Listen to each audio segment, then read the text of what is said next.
बच्चों हम आपको बताने जा रहे हैं जो हमारे मुख्य क्वेश्चन जो हमारे सौरमंडल के हमारे पूर्व ही क्वेश्चन होते हैं जो हमारे सौरमंडल से जुड़े होते हैं। चलिए हम आपका समय न बर्बाद करके हम अपनी वीडियो को शुरू करते हैं। पर हम आप लोगों से एक बताना चाहते हैं हम अपनी मेहनत से वीडियो में कृपया एक लाइक और सब्सक्राइब और शेयर कमेंट जरूर कर दीजिएगा, जिससे हमारा कुछ मोटिवेशन और इसे हम इसी तरह हम आपको आपकी पढ़ाई और एजुकेशनल के लिए वीडियो बना सकें। कृपया लाइक और शेयर है कमेंट करें। वीडियो बनाने समय बराबर करते हुए ठीक है। उत्तरी ध्रुव की खोज की मतलब जो उत्तरी ध्रुव है इसकी किया क्वेश्चन आता है सूर्य के बाद सबसे निकट मतलब सूर्य के पास सबसे निकट मतलब सूर्य के बाद पृथ्वी सूर्य निकटतम होता है तो है पता है ऋतुएं सूर्य के पृथ्वी के सूर्य चारों परिभ्रमण के कारण जो हम पता होता है हम ऋतुएं कहते हैं। ठीक है, तो हम लोग ऋतुएं वैसे ऑलरेडी कहाँ पर ठीक है यहाँ यह जो होता है चंद्रमा पे होता है। फिर आता है कौन से ग्रह जिनके कोई उपग्रह नहीं है। नंबर 1 तो होता है बुध ग्रह, जो उसके बाद आता है शुक्र ग्रह। नेक्स्ट क्वेश्चन आता है हमारा अंतरिक्ष में कुल कितने सौरमंडल तारामंडल होते हैं। ठीक, तो उसका आंसर हम लोगों का होता है 89 यानी कि 89। फिर हम नेक्स्ट क्वेश्चन बढ़ रहे हैं। फिर आ रहा है अब तक खोजे गए ग्रहों में सबसे छोटा ग्रह कौन सा है, तो हम लोग बुध ग्रह हम लोगों का हो जाता है। फिर हमारा नेक्स्ट क्वेश्चन आता है अब तक खोजे जा चुके तारामंडल में सबसे बड़ी तारामंडल क्या नाम है, उसका हाइड्रा होता है इसका आंसर। फिर हम लोग नेक्स्ट क्वेश्चन में बढ़ रहे हैं। फिर नेक्स्ट क्वेश्चन है हमारा अलग अलग ऋतु में दिन समय और रात्रि के विस्तार और विभिन्नता किस कारण में होती है। देखो पृथ्वी का अपने अक्ष इसमें 2 कारण होते हैं। एक तो पृथ्वी अपने अक्ष पर घूमती रहती है और फिर जो होता है घूमते घूमते मतलब पृथ्वी अपोजिट साइड में भी चलती रहती है। तो जो है इससे पृथ्वी का मतलब इसका जो रात दिन का होता है इसमें विभिन्नता होती रहती है। फिर आधार ग्रहों के अवरोही क्रम। ठीक, फिर बृहस्पति शनि अरुण वरुण बृहस्पति सौर शुक्र मंगल बुध। ठीक, इतने राज्यों में फिर नेक्स्ट क्वेश्चन है एक ग्रह जो अपने कक्ष में सूर्य की अधिकतम दूरी को क्या कहलाता है। अब सौर कहलाता है। फिर नेक्स्ट क्वेश्चन है एक ग्रह जिसे 9 ग्रहों की गिनती से निकाला जाए तो उस ग्रह का क्या नाम होगा। देखो प्लेटो कहते हैं। एक इस ग्रह जो होता है यह ग्रह इस ग्रह को बोना नाम दिया जाता है। किस कारण होती है। एक सूर्य के चारों परिक्रमा करने से एक ऋतु कुमार होता है। तो मतलब पृथ्वी के चारों मतलब ये सूर्य जब पृथ्वी की जब सूर्य के चारों पृथ्वी जब परिक्रमा लगाती है तो इसमें जो होता है मतलब कहीं पे दिन कभी रात मतलब जिस आकार से घूमती है पृथ्वी का वैसा ही उसका एक अभितन बनता रहता है। उसी वजह से ऋतुएं भी अपने आप बदलती है। फिर यह एक स्थान पर आने वाले अगले ज्वार में कितना विलम्ब होता है। मतलब एक स्थान पे एक बार में कितना ज्वार आ सकता है। मतलब इसमें जो होता है एक बार में मतलब सिंपली इसका आंसर दिया गया है। मतलब आपको बता देते हैं एक स्थान पर आने वाले अगले ज्वार में कितना मतलब ये अगर एक स्थान पर एक ज्वार आ चुका है तो उसके बाद दूसरा अगर उसी स्थान पर आएगा तो उसमें कितना विलम्ब है, कितना समय लगेगा। उसमें 26 मिनट्स का समय लगता है। फिर नेक्स्ट क्वेश्चन है कर्क रेखा किस महाद्वीप से होकर नहीं गुजरती है। तो इसका आंसर हम लोगों का राइट आंसर है दक्षिणी अमेरिका। इसका चलिए हम नेक्स्ट फिर बढ़ रहे हैं दूसरे क्वेश्चन की ओर। फिर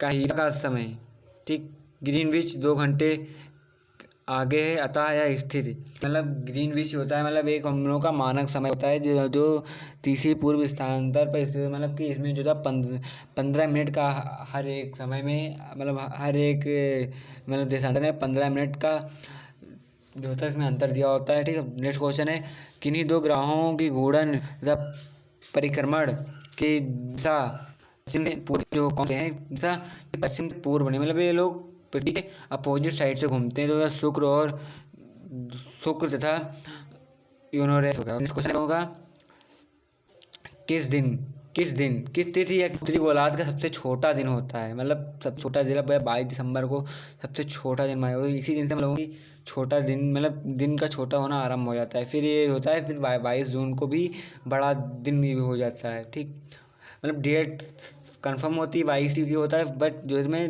मंथ चेंज हो जाता है। फिर नेक्स्ट क्वेश्चन हम लोगों का है किसने माना था कि पृथ्वी पूरे ब्रह्मांड का केंद्र है। ठीक, तो इसमें जो था जो इन्होंने पूरा माना था ये था टोलेमी ने उसका माना था कि पृथ्वी पूरे ब्रह्मांड का केंद्र है। फिर नेक्स्ट क्वेश्चन है, किस विद्वान ने, ठीक, किस विद्वान ने पहली बार भूमि, किस विद्वान ने पहली बार कहा कि पृथ्वी गोलार्ध, ठीक। अरस्तु बहुत बड़े ज्ञानी, बहुत ही विद्वान भी थे, उसने कि पृथ्वी ये गोलार्ध है, मतलब गोला है एक, ठीक है। नेक्स्ट क्वेश्चन पढ़ रहे हैं, ठीक। किसके बीच दूरी, ठीक, किसके बीच दूरी औसत दूरी के खगोलीय एकका कहा गया जाता है, ठीक। तो इसमें होगा पृथ्वी और सूर्य। फिर नेक्स्ट क्वेश्चन है, किसने सर्वप्रथम प्रतिपादित किया कि सूर्य हमारे सौरमंडल का केंद्र है, ठीक, और पृथ्वी उसकी परिक्रमा करती है या लगाती है या उसका परिक्रमा करती है। आंसर क्या है, कापरनिक, ठीक। इसकी खोज की थी कापरनिक। नेक्स्ट क्वेश्चन हम आता है, किरणक्षेत्र सिद्धांत के प्रतिपादक कौन है, ठीक। एस चंद्रशेखर हैं। फिर नेक्स्ट क्वेश्चन है, खगोलीय पिंड दिन रात की रानी कहलाती है, मतलब खगोलीय पिंड होता है जो रात की रानी, जो मतलब चमकता हो, मतलब तो उसमें चंद्रमा होता है। फिर नेक्स्ट क्वेश्चन है, कौन सा ग्रह सूर्य और, ठीक, सूर्य और पृथ्वी के दोनों सर्वाधिक दूरी पर होता है, तो होता है निवेशी। नेक्स्ट क्वेश्चन हम लोगों का है,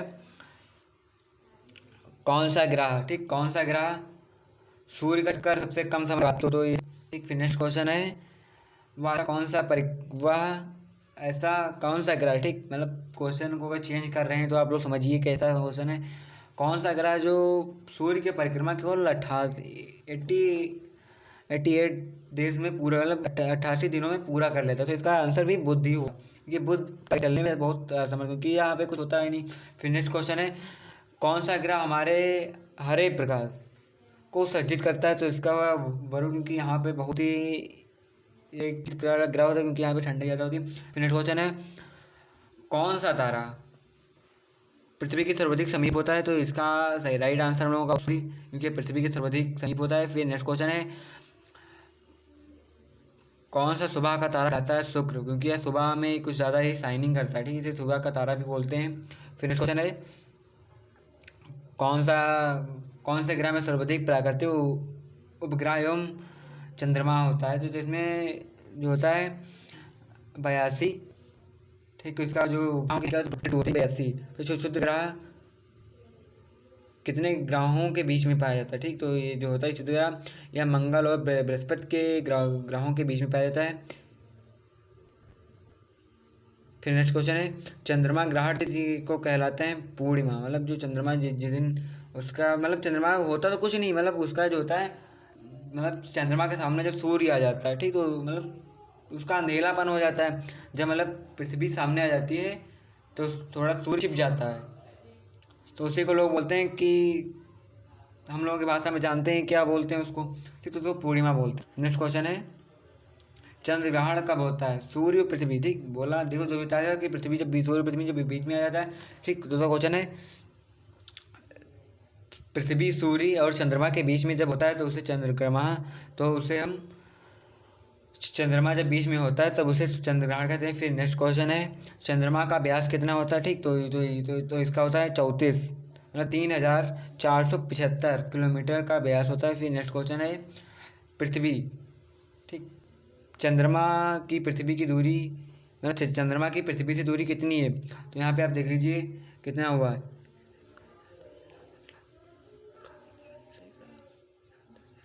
मतलब 2 करोड़ 82 लाख किलोमीटर दूर होता है, ठीक। आज के लिए इतना ही क्वेश्चन देख रहे हैं, बट हम इसका नेक्स्ट पार्ट भी कल सेंड कर देंगे। कृपया लाइक करें, फॉलो सब्सक्राइब करते रहें भाइयों, आप ही के सपोर्ट से हमको कॉन्फिडेंस मिलेगा, इसी से हम वीडियो बनाते रहेंगे। कृपया लाइक और सब्सक्राइब सब लोग करते रहिए। धन्यवाद आज की वीडियो के लिए। ओके भाइयों, गुड नाइट। ओके, हम चाहते हैं कि आप लोग हमारे वीडियो को लाइक सब्सक्राइब करते रहें, इससे हम लोगों का जो होता है मनोबल बढ़ता रहता है, ठीक। और मतलब ये करने से हम लोगों का और भी